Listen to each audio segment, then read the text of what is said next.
welcome to Dasmore Wargaming. You've joined us a little later than advertised.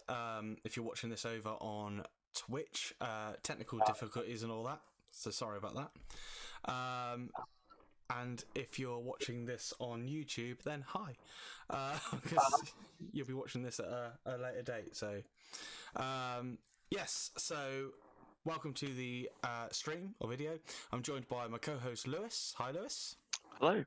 Hi, how you doing? You alright? Yeah, not too bad. How are you? Yeah, good, thank you, mate. And we are joined by super special guest, Mr. David Soper. Thank you for joining us, David. It's my pleasure, Daz. It really is. Thanks for asking me. No, always a pleasure, mate. How are you? I'm good. Yeah, I'm actually sort of fully back to painting now. I've had quite an enforced break for a while, which is frustrating but necessary. But yeah. last couple of weeks I've been painting away, and I'm really enjoying it. Yeah. So I've noticed some more progress pictures appear, like on the Sprocket Small World stuff. Which I've got a blog post. Literally, I'm sort of composing it over the weekend, so that there will be a proper full update. Generally, I tend to go on Instagram to do. It's quicker and easier. I can just stick a photo and say, this is what I've been doing today or this week. Yeah. And then every now and again, or every few months, as is the case, I'll do a proper blog post where I can do a nice write-up and explain in a bit more detail some of the technicalities of what I've been doing and some of the thinking behind what I'm doing. So there's actually one of those sort of in the offing. Right, yeah. I say I will link like everything in the description in the video, like on YouTube if you're watching us on YouTube. So there'll be a link to the Sprocket Small World blog. So I recommend everybody go and check that out because some really good like information on there, and just a little bit of an insight really on what you're doing in your hobby and how you come about those things. I like to sort of try and share the thinking behind things, because I think sometimes that's people often they want to know what color was that and how did you do that, which is the technical stuff, which is fine, and I'm happy to share that. But actually, what's much more important very often is the thinking behind those decisions, the reasons why I've chosen certain colors, and almost the theory rather than the the technical side of it. Yes. But I suppose one thing that I'd always like to start this type of thing off with is just sort of asking how long have you been sort of painting minis, and what made you want to start doing it? Right.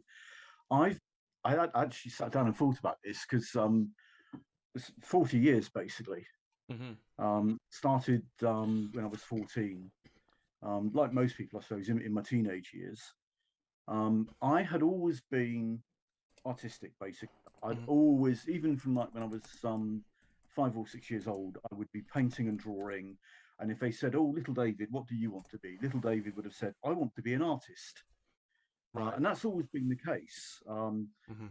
Back then, that was a very vague sort of notion of what that might mean. But eventually, sort of going onto secondary school and sort of studying for O-levels and things, I became a little more focused. But yeah, I've always painting and drawing. And so when Dungeons and Dragons came along when I was in my teens, it was a big craze, swept through the country. All the schools, we were all gaming away in our lunch breaks at D&D. So I sort of joined in that with my mates. We were all into sort of sci-fi and fantasy. Kind of into it, but not. I'm not a gamer, but kind of dabbled with it. But then one of them brought along these little metal miniatures he bought at a trip to London, and I was just hooked the moment I saw them. I just connected because my work has always had a tendency, especially at that younger age, my painting and drawing it used to be too detailed. It used to be finicky and fine, super precise. This is all sounding familiar. And really, really over detailed, which for painting and drawing, it was too much so. And it was a habit I needed to move out of. But basically, this was a hobby into which I could pour all of that appropriately, and sort of almost vent those urges in a place, where I could, to my heart's desire. indulge in all the tiny, sharp, precise detail, Mm-hmm. which then freed me up. As I sort of moved from school, I then went on to art college, and I was able to sort of develop a much looser style, or at least to explore looser styles of drawing and things. It gave me more of a variety. Yeah. So my it just fitted in with what I was doing. Really, it really was the perfect hobby for me. It just absolutely clicked. It's something my mum remembered literally earlier this year. She just came out of nowhere, but she said, "Oh, I remember even when you were little, you used to make yourself little toys and models out of bits of tin foil." Something I'd totally forgotten, but I did. I used to make tiny little. I mean, you're talking about when I was like 7 or 8. Mm-hmm. But I'd sort of make up little toys, and I'd sort of make little figures out of tin foil and play with them. So Yeah. I just think I had, the whole thing just clicked. Miniature painting was just, Mm-hmm. the hobby was there, perfect for me. Yeah. Oh, that's awesome story actually to know. Yes, I say if anyone doesn't know as well, I don't know why you wouldn't. But David, obviously, you've sort of, I think everyone should have seen some of your work along the line. Whether that's in Probably. in White Dwarfs or on the internet somewhere, or let's say actually when I had to ask you because I'd forgotten the exact figure, but is it 5 Slayer swords?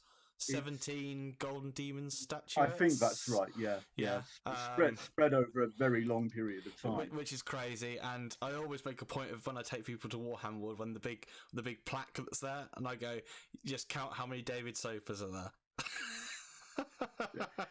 I love it's a very nice little ego trip for myself, but I love they put the name board back up because when I won my second sword in I think it was 2013, the board had come down. Oh, right.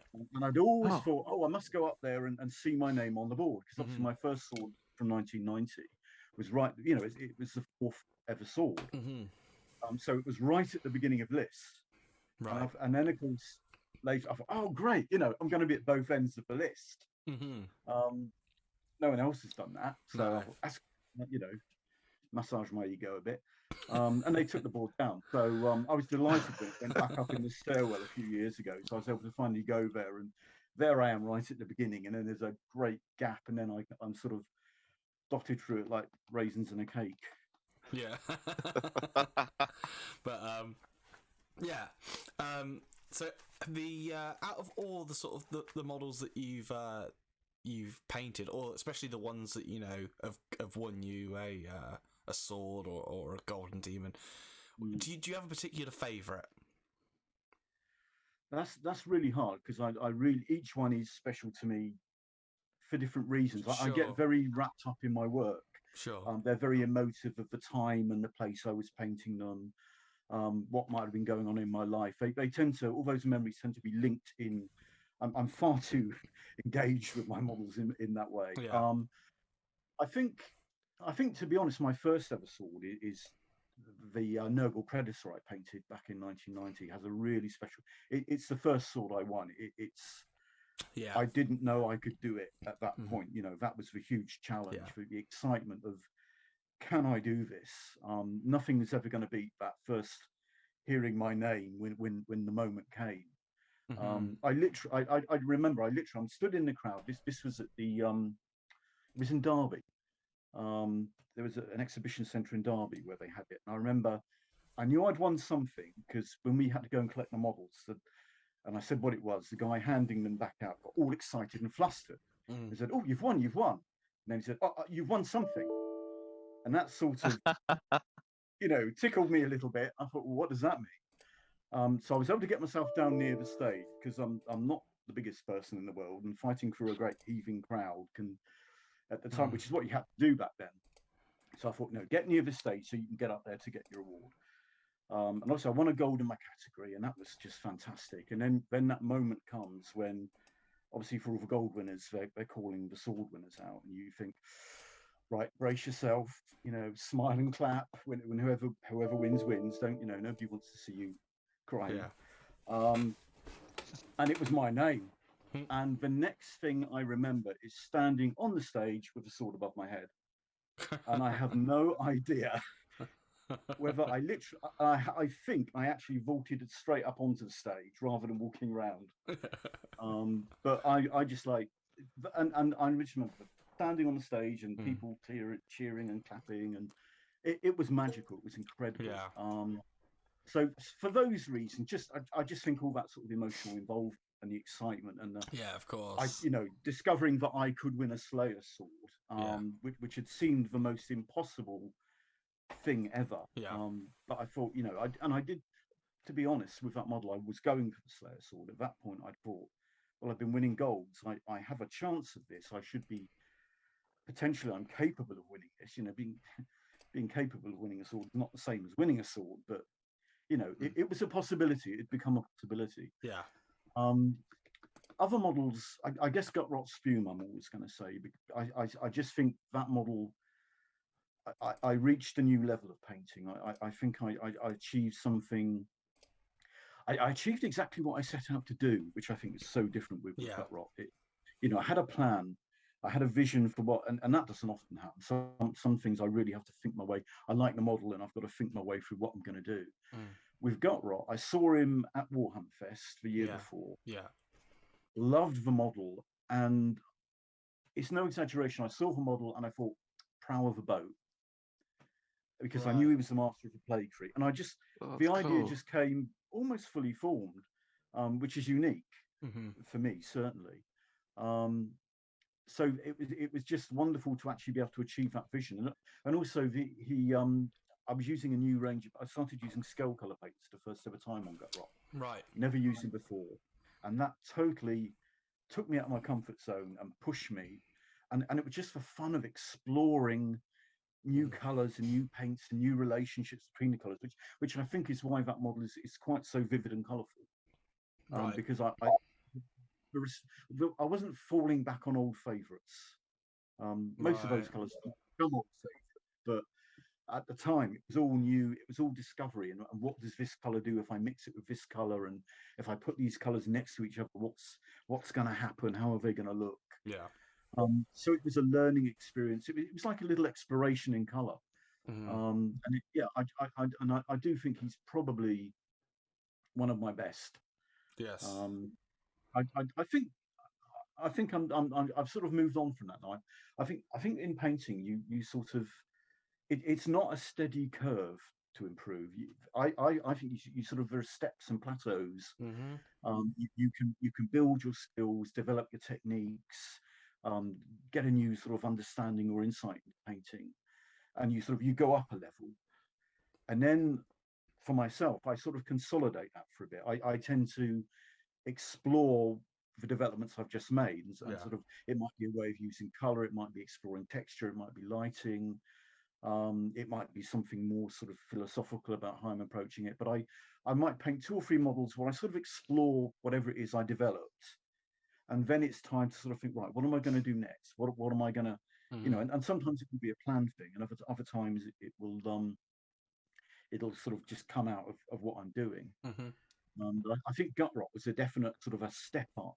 Yeah. For into a slightly different territory. Yeah, I think that particular miniature is one that stands out to me as being very sort of like just like you see it and you just know that's it's a very iconic piece. Like, yeah,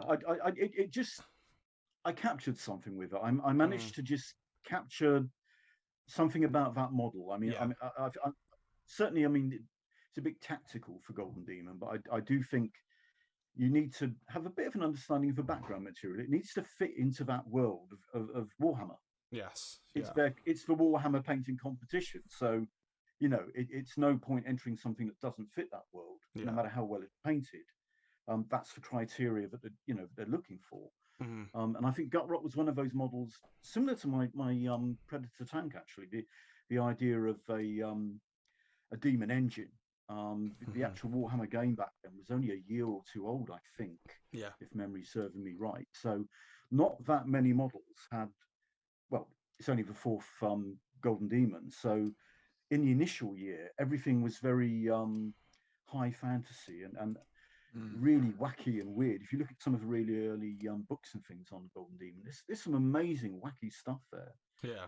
But it isn't really Warhammer, because Warhammer and that world hadn't sort of crystallized yet. And then they started developing the game. And I think I just caught a moment. I just came at that moment when there was enough lore to refer to that I was able to reflect that in the model. Yeah. And I think it's the first sword winner that is really very much rooted in the world of 40k in this case, but in the world of Warhammer, because there was something to root it in back then. I mean, the earlier guys were it was much more generic fantasy. It was much more referring back to sort of fantasy art and things that had come before, as did the models. Yeah. And I think Gutrock was similar. I think I managed to catch some of the descriptions of him about being the master of a plague fleet, for instance. I mean, that was always the thing that sort of clicked with me, because I looked at the model. There's nothing nautical on this guy, really. He's got the tentacles. That's in his story about how he'd fought the Kraken, and he'd lost his arm fighting the Kraken, so Nurgle had given him the tentacles and the squid maw in his side. But I thought we could push this further. So, the idea of a trident and barnacles, and then sticking him in the prow of a little boat. So cool. I think it's I think like that for me is like it's escalated that model to what it like what it should be from what that like Lador, like you said. I think that it encompasses the whole surrounding it, like aura of that model and what it represents for a plague army and the background. I think it just. So I think I was able to tell a bit of a story with that one.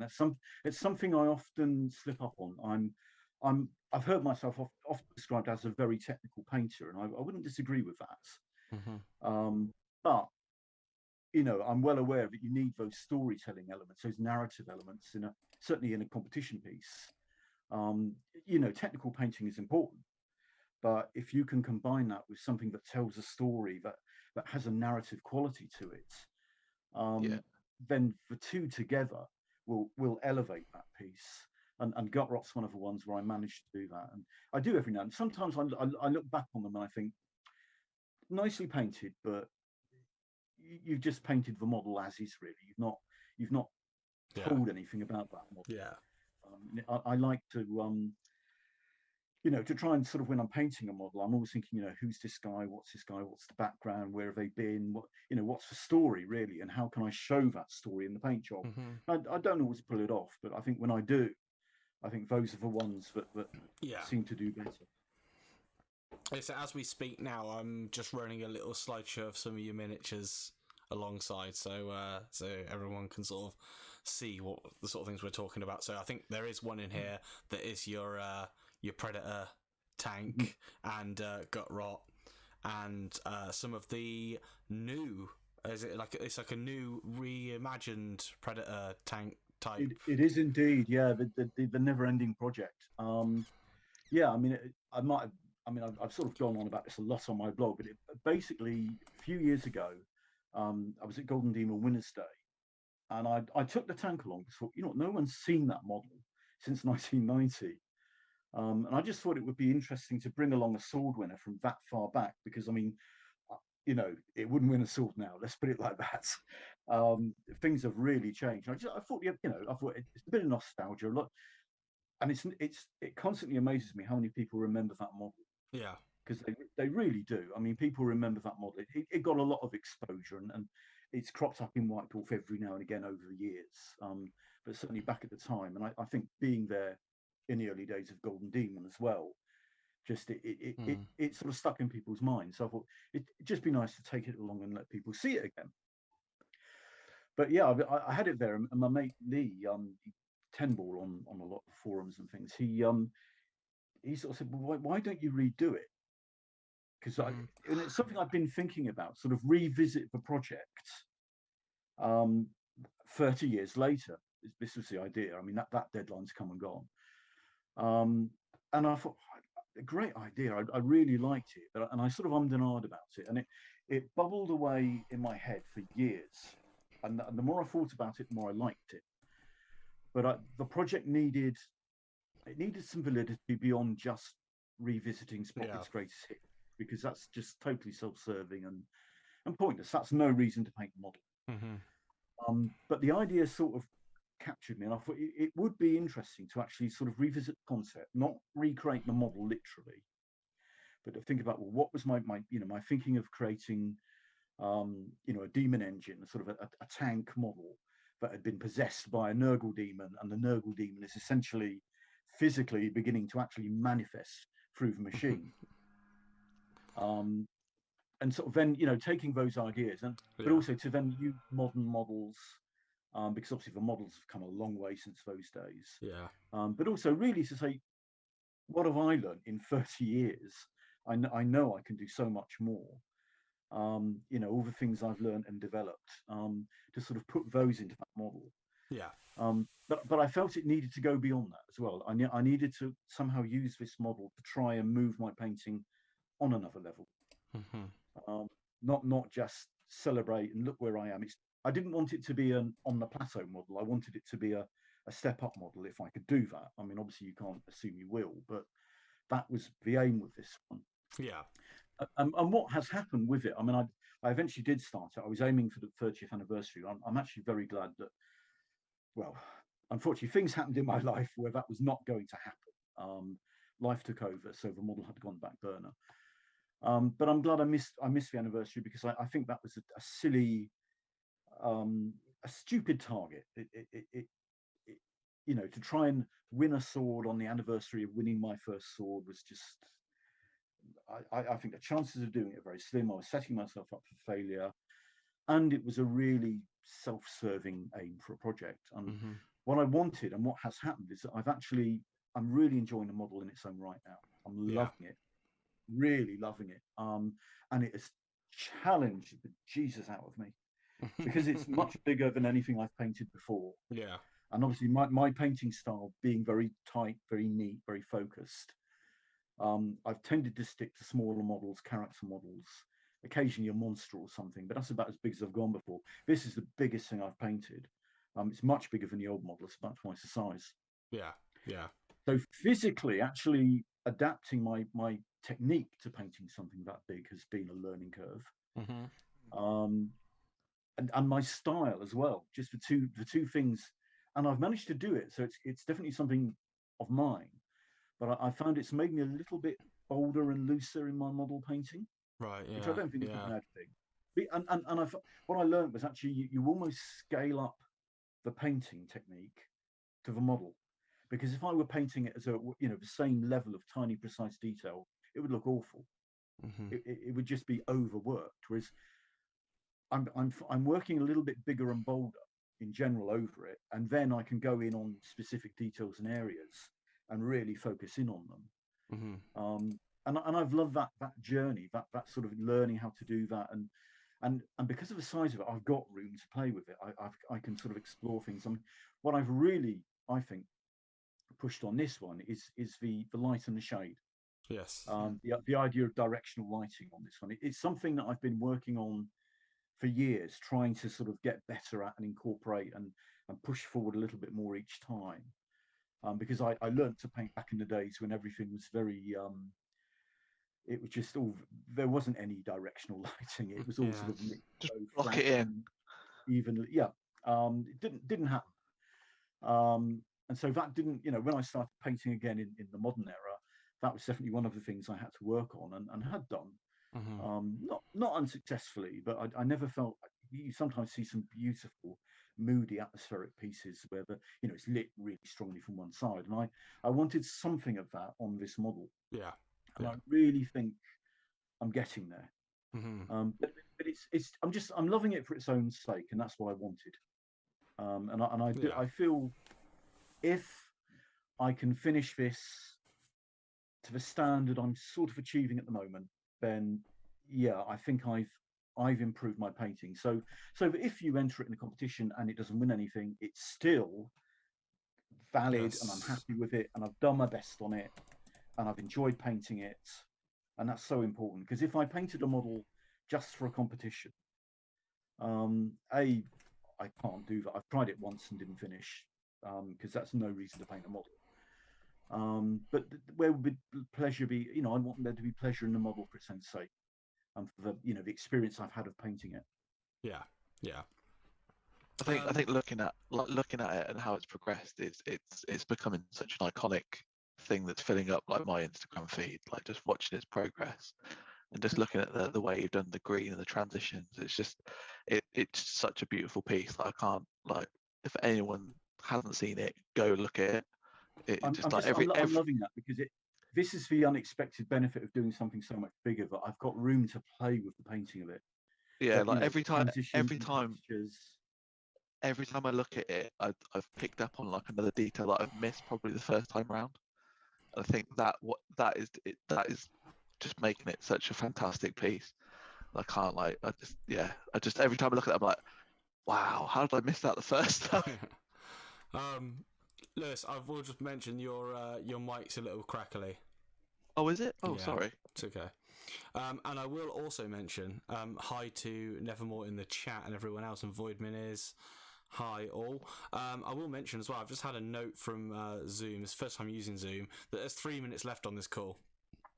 Oh Christ. Oh. Yeah, apparently you have to pay to go longer. Obviously, you can restart a call after it ends, but yeah, it's all happening. So yeah, It's in keeping with the evening, isn't it? Really, it is really. Yeah, we've done our best to get on and do this. So what is the best bet? Should I leave the stream going and shall we disappear and come back on? Is that the best thing? Yeah. Is that the best thing to Yeah, do? I think so. It's just going to kick us out, isn't it? So, what I would do, I'm going to put it on a stream starting soon background. I'll end the call and we'll restart it again. Okay. So That's good. Back in a minute. Right. So yeah, thank you everyone for hanging on there while we do all this sort of stuff. So let me have a rejiggle of the screen there. So just want to reiterate for people that have just joined, we had technical issues earlier, so that's why we are later than advertised, and why things, everything's just not going to run smoothly, but we're powering on through. So I know, right? Because I was recording this to do edit for YouTube, and then realised that my memory was full and it had stopped recording about like 5 minutes in. So here we go. Hopefully I can get it all back from Twitch and download it from Twitch. So here's to that. Yes. So we just were having a chat about your sort of Golden Demon winning pieces, especially the Predator tank. So it was your first Slayer sword, and the project you're currently working on, which is a reimagining of that. I think Lewis made a good point that you definitely go and check it out. I say best place to go is the blog page. So Sprocket's Small World. Mm-hmm. So go and check all that out. And yeah, you can follow along all with David's progress on there. So I will go back to the photos there and we'll skip through some more while we're having a chat. Some of these busts that you've done as well are crazy good. I mean, I don't mean to sound shocked, obviously, but but especially the one. What is it? Is it like a goblin like captain type? Commodore Bulgoza, yeah. So that's on the screen now, which is amazing. That was my first ever bust. Oh, really? Yeah, I really. It was. I wanted to start exploring slightly larger scales. It was just something I felt I should do every now and then. I mean, I do a lot of Games Workshop, and I just think every now and again it's good to step out of that world, do something else, challenge yourself a little bit, shake it up. And I just fancy trying a bust. I saw a lot of going to some of the competitions. You'd see sort of a bust centered in the other categories and things, and I thought, I'd like to have a go at that because that's something different. And that was quite a journey as well, because actually no, that's my second bust. I tell a lie. My first one was Uncle John from I think it was Infamy, the game. Right. Sort of a steampunk Dr. Dolittle, basically. Mm-hmm. and I painted him in my style. Very much the kind of color choices I make, the kind of contrasts I do. And I was very happy with him. He was exactly what I intended. I thought, I've done something really good there. Put him on the shelf. I think it was at Euro Militaire. And the moment I put him on the shelf, I thought, oh, it stinks. It looked like a toy next to the other busts. Oh, right. It was, yeah, it was too. I mean, it was, it was exactly what I meant it to be. Stylistically, when you compared it to the others, it was brighter and bolder and louder, and it just looked like a toy. The others were much more, I suppose, realistic. A lot of my painting often has a slightly cartoony style to it.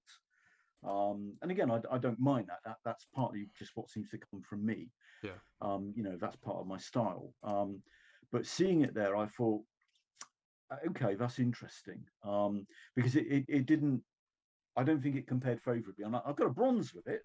I was, delighted. But it was a real learning experience just seeing that model next to the others. Yeah. And I thought, the moment I saw it, I thought, no, it's obviously not how these things are done. And I don't like painting something just because something is a fashionable style. In fact, there's probably going to be more reason for me to paint it in another way. But I felt in this case actually that I thought they looked better. I thought the others looked better.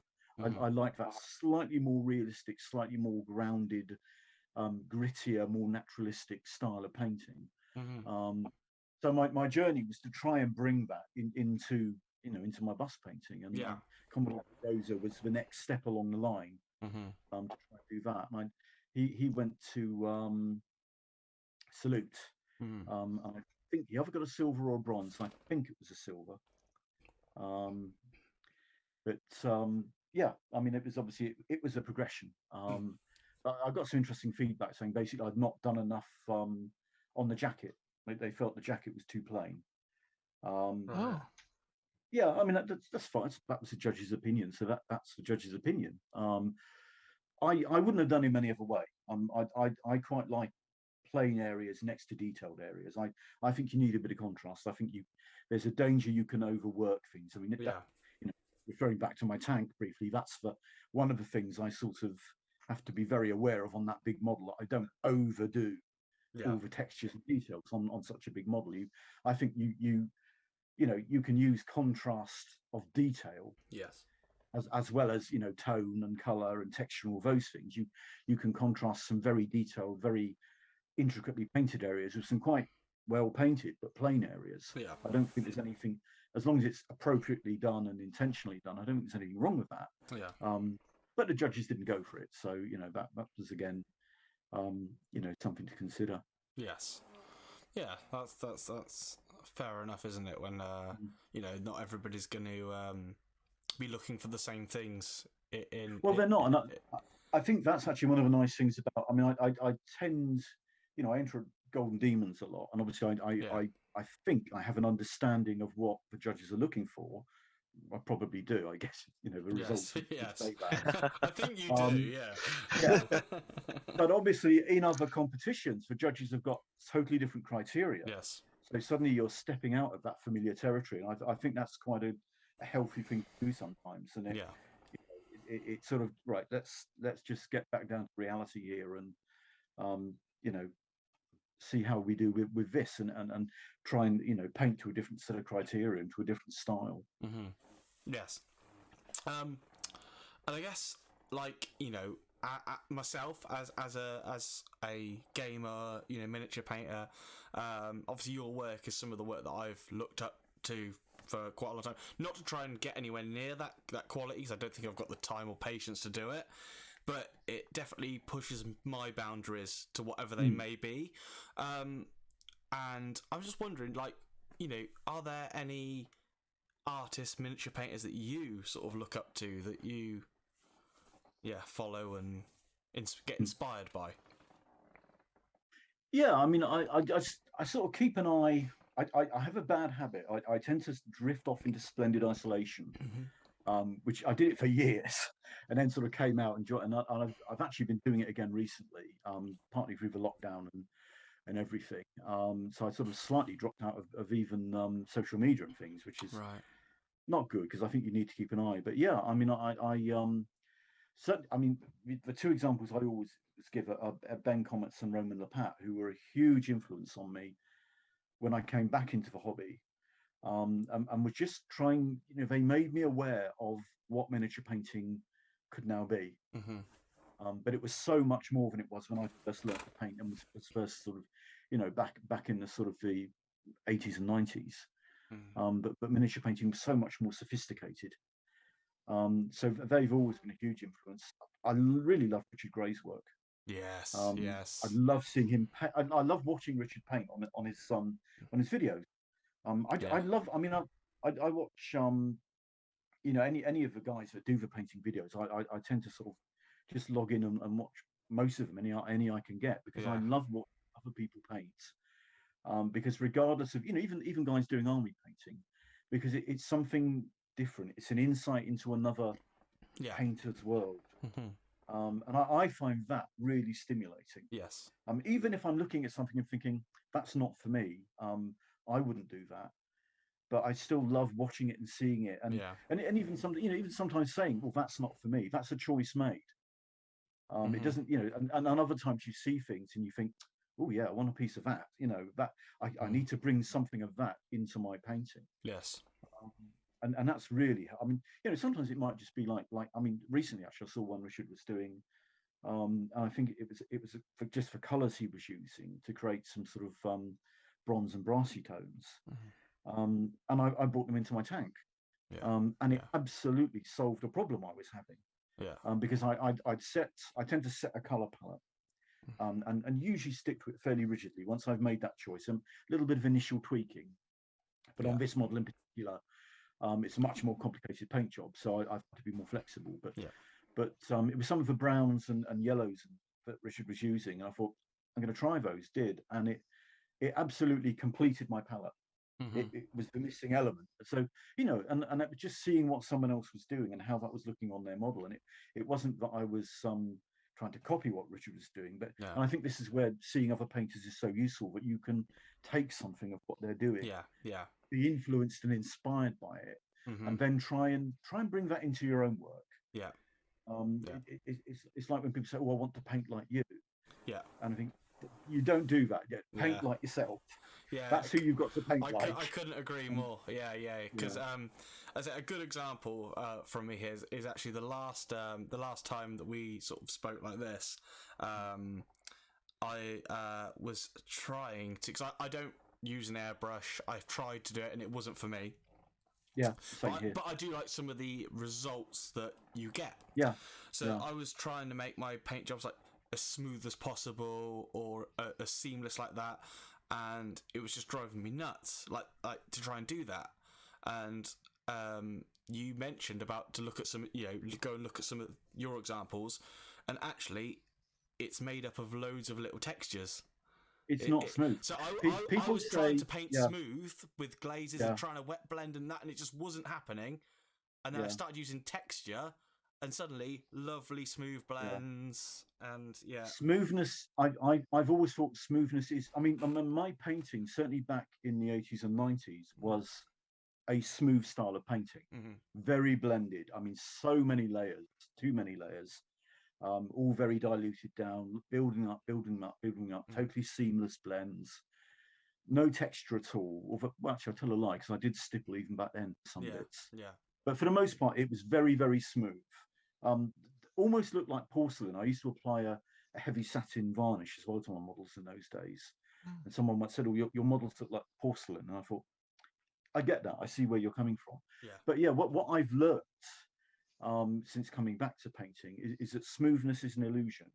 Nothing wrong with it. I know there's a bit of a movement against smoothness, which I wholeheartedly applaud, actually, because I think it was, for too long, it was held up as the holy grail of painting. And I think smoothness is another form of texture. In effect, it's at one end of a spectrum, and so it has its place. It's really useful. And again, if you have something that looks smooth next to something that looks textured, the contrast is what works for you, and the smooth area will look smoother if it's next to something that's got some texture on it, Yeah. and they'll each look better. But yeah, in effect, I think there is really, if you magnify in close enough, even on airbrush work, which can look, real smoothness can actually look very bland and boring. The illusion of something that seems to be smooth, but is achieved other ways, I think it's more nuanced and more interesting. Yeah. So yeah, that was one thing that I definitely have taken away to try and improve my my painting. And that, that was something that I learned relatively recently. Yeah. It was one of those little light bulb moments. Yeah. And some of it's great as well, like when you figure stuff out for yourself, I guess, I suppose that's happened to you like a lot of times where you're stuck on a problem and you figure it out, and it's like that eureka moment, and it's all worthwhile then. It's like, I love it. I mean, for me, that's part of what I love about the process is it's problem solving. I'm going to start a journey on a model, and I'm going to work through that model, and on the way there are going to be problems and mistakes and complications, and it's actually resolving them. But it is the thing that makes hopefully resolving them that makes it worthwhile and interesting. And that's how you learn. If you never make any mistakes, if you never have any tricky bits on a model, you're never going to develop. Your painting's just going to stay the same. Yes. It's that struggle that you develop through. Do you have? I mean, I know you've done. Obviously, COVID's kind of ruined everything, but you had done like little events, like little painting lessons, workshops. Workshops. That's the word. Yeah, I've done workshops. Yeah. Are there any more of those going to be in the pipeline, do you think? There's nothing in the pipeline at the moment. I hope to get back to that at some point. Okay. I'm still a little bit cautious. I'm asthmatic, so I have to still be fairly careful about. And my concern at the moment is I cannot see a way of doing a workshop where you have to get close to people. Yeah. We have to, I have to show people what I'm doing. And I tried a rig with a camera and a screen, and that was just, it wasn't good. It just, I couldn't do it. I couldn't hold the model still enough for one thing. And also to see people's work. Yes. And I thought, really, I think you'd lose that contact and that ability to go in and actually see close up someone painting and what they're doing, to be able to sort of work with them, and likewise to demonstrate. So at the moment that's all on hold, but hopefully in the relatively near future we'll get something. Off again. Hopefully there's one near us. But no, I mean, is there? I mean, from those as well, I'm sure you've got a lot of like painting wisdom to dish out. But is there any particular bits of advice that you would give to someone that's maybe sort of just starting in their painting journey, things like that, like some of the key principles going into it? I think the biggest thing at the moment that I would say to anyone is don't be afraid to fail. You have to be willing to fail, in fact. I think very often, certainly I've seen it with some less experienced painters, they go into a paint job, and when they start to hit a problem, when things don't go right, that can be so daunting and so off-putting. And a lot of models then get put on the side or stripped or abandoned. And you really do have to work through it. And I think it's important to understand that you will make mistakes. Everyone does. Everybody has tricky moments. No model ever, I think, will be painted without problems and difficulties and bits that the painter hates, isn't happy with. They've all got it. All models have got it. No, nothing is ever perfect. That vision in the head, regardless of how good or bad you are, you never quite achieve that vision in the head, and that's the quest. That's what we're always trying to do.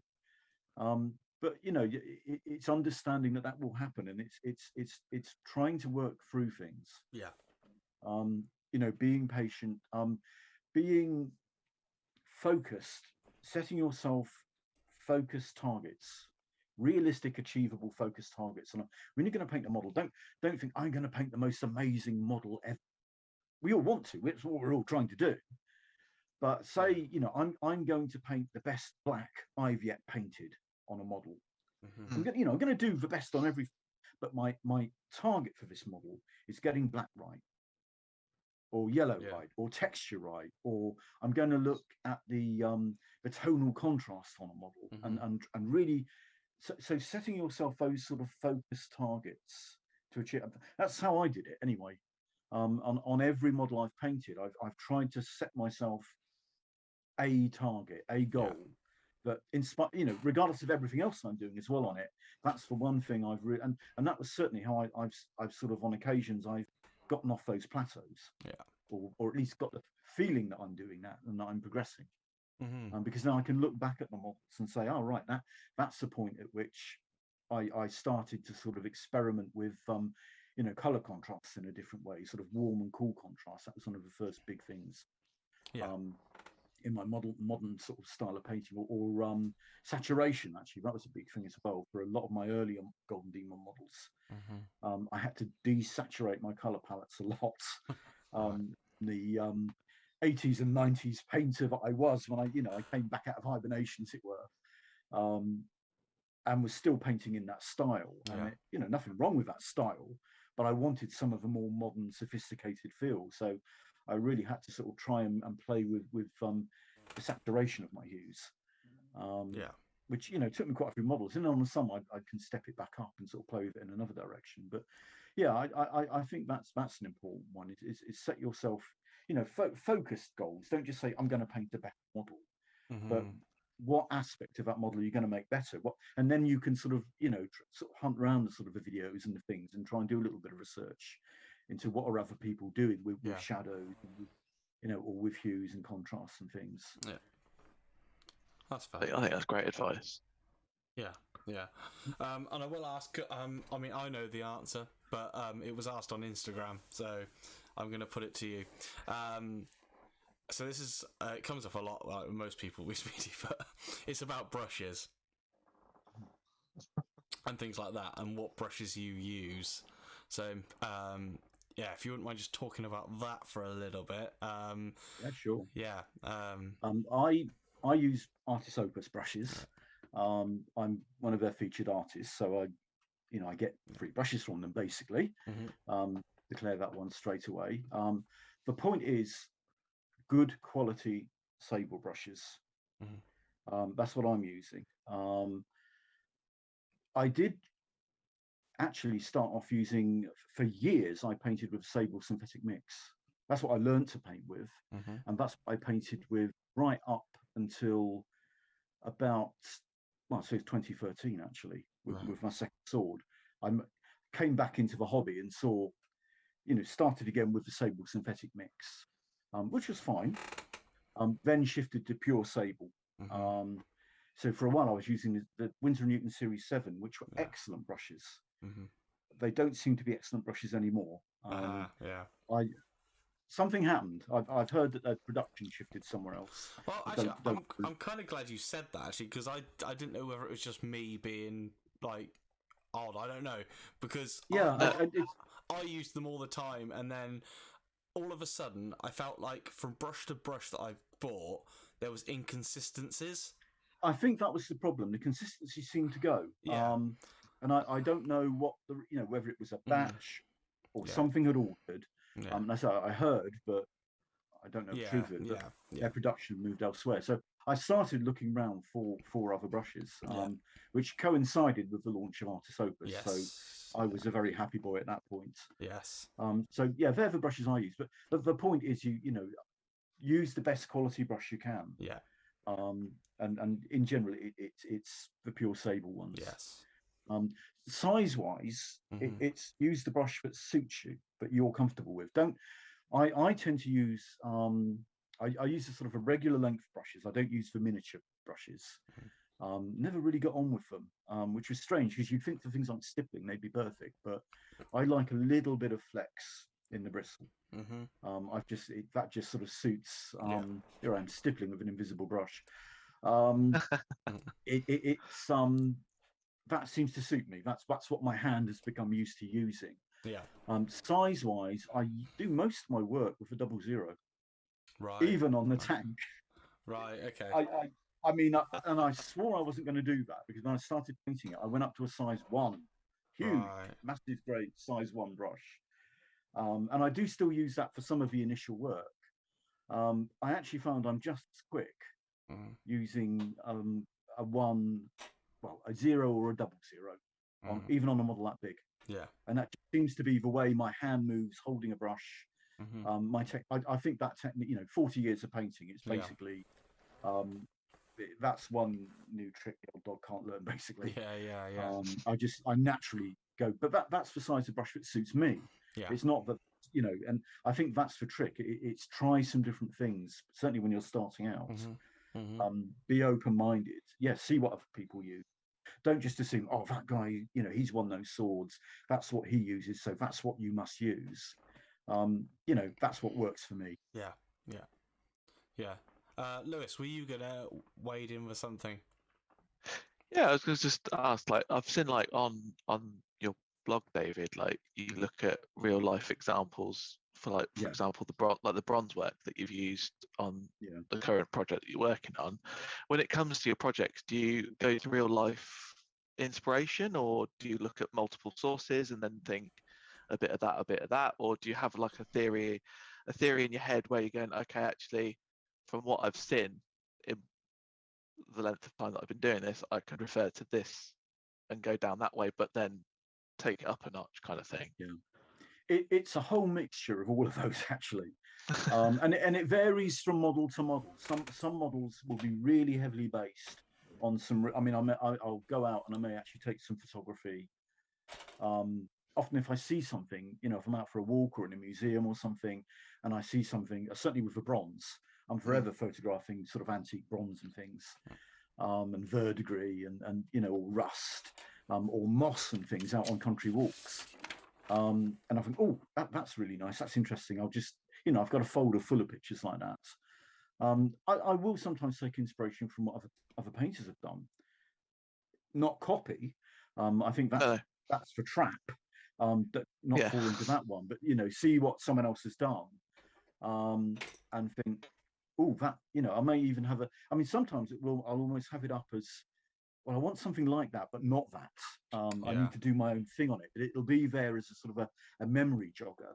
But I want that sort of warmth in those tones, or I want sort of contrast.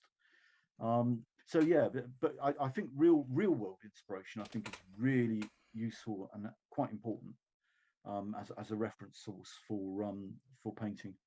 And it doesn't mean you've got to copy it exactly. It is inspiration. It's a starting point. And I always now try to take lighting reference pictures. As I said, one of the things I've been focused on is thinking about the lighting of a model, hard, soft, from the left or from the right, from above, whatever. But to actually set the model up, lit, pretty much how I want to paint it, photograph it, and move around the model. Don't rotate the model. I made that mistake once and realized, of course, that when I turned it around to photograph back, I'd completely flipped because the light had stayed, on one side. I'd rotated the model, so the front and the back were lit from a completely different direction. So you set the model up and move around it when you photograph it. I find that so, again, on the tank, really, really useful. On my Trogloff as well, that I did a couple of years back now. But again, it's a starting point. It isn't that I'm trying to reproduce that photo. It's that photo is giving me a fixed reference point for my lighting, because as you paint a model, it develops and it changes. And when you're halfway through painting something, you can actually lose your way. You can sort of forget where were those highlights, where were the shadow, and it can get quite confusing.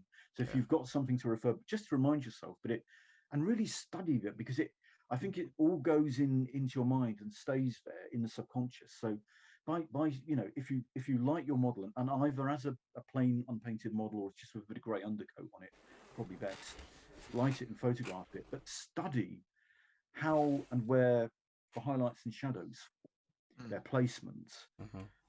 See how dark are the shadows, where are the darkest shadows, are those shadows really sharp and defined, or are they soft and diffused? same with the highlights. Where are the highlights falling? What sort of highlights are they? Look at the shapes. Is it a rounded shape with a soft rounded highlight? Is it a sharp shape? Does it have flat planes? What sort of highlights are on those flat planes? Where are the edge highlights? Because edge highlights are a thing. It's not just Games Workshop painting. Give it all edge highlights. You do need edge highlights. Some shapes and objects will have edge highlights, but look at them, study them, see. What you'll notice is edge highlights are not even all along an edge. At some points in that edge will be a little bit brighter than others. Some bits will pick up more light. Maybe it's a broken highlight. Study those things, analyze them, look at them, incorporate them in your paint job or not. You choose, you edit. I think that's the important thing. You're in charge. You're not just copying the photo. That photo is your reference point. It's your starting point. I find that really useful. I think that's making a big difference to my painting. But it gives me that anchor, that starting point to work from, to then do my own take on it. Yes. Yeah. And with things that are available now as sort of tools and things like that. One thing that I'm using a lot more of now, I don't know if you are, things like the contrast paints, things like that. Are you using them at all as a tool? I do in use your painting? them. Yeah. I don't tend to use them as intended. No. I'm generally using them as glazes. Yeah. I do a lot of glazing anyway, and of course those sort of translucent, washes, inks, contrast paints lend themselves to glazing really nicely. Yeah. And I love like I'll paint some texture, and I love glazing over texture because it gives it a depth and a nuance, and it can make it look less like something painted onto a surface. It can almost embed a texture into a surface. Like if you're doing skin and you want sort of a mottled skin effect, you can stipple it or paint your texture, and it can look very sort of dry and on the surface. Whereas if you then sort of glaze over, it helps to sort of embed. It's almost like that idea of light penetrating the surface. And so you're seeing, certainly with things like flesh, when we look at flesh, we are seeing a surface, but we're also, to a greater or lesser degree, seeing things beneath that surface, all of which make up, the overall impression. But it can give more nuance to shadows, and it can enrich colours and things. I love glazing. I tend to all my paint is diluted these days. That's one of the big changes over the years. My paint has got more and more diluted. And just I'm working in very thin, very dilute layers. Even if I'm layering up, I'm layering up glazes. If I'm going lighter on something to highlight it, it's actually in effect a series of lighter and lighter glazes. Can get quite chalky. Again, that glazing over with things like contrasts can actually then put saturation back in. Yeah, that's awesome. Sorry, we just had our I think was that the third technical issue. I lost all of our cameras on the main screen, so I've had to go onto the screen with your slideshow of models on, so that we're on the screen, and then I've had Zoom pop up with another timer. So yeah, but I think we've managed it. I'd say. I think it's been. Has it been successful? Always. It's been successful, yes. And now it's disappeared from the that screen as well. So we've totally lost all. Let's try again. Let's try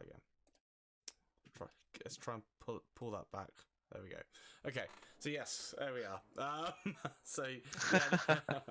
Oh dear me. Oh boy. I hope this isn't giving me a lot of editing to do. It's all fine. Don't worry. It's all good. Oh man. Just I don't know what's going on. Roll with the punches. Exactly. But no, I just want to say again, Dave, thank you so much for taking the time to join us and putting up with the technical issues and everything else that comes along with this. I'm sure some of that was me, to be honest, because I'm so out of practice with technical stuff because I've been retired 5 years now. So my normal computer is a Mac, which was an old Mac when I retired. But I'm on a PCs. I just Yeah. I don't. No. So yeah. Well, no, I mean, it's really appreciated you taking the time to do this because It's a pleasure. I love talking hobby. So no, it's really, really good. And thank you, Lewis. I mean, thank you for sticking thank you. around and helping, get this set up because I have no idea either. Always. Well, I tease more my hobby. Right, so thank you to everyone that's joined us in the chat watching along, and thank you to everyone who's watching this back on YouTube. So if you're watching on YouTube, I'll leave all the useful links in the description below that we've mentioned about to David's blog and things like that. And thank you all, and until next time, happy hobby. Bye all. Bye all.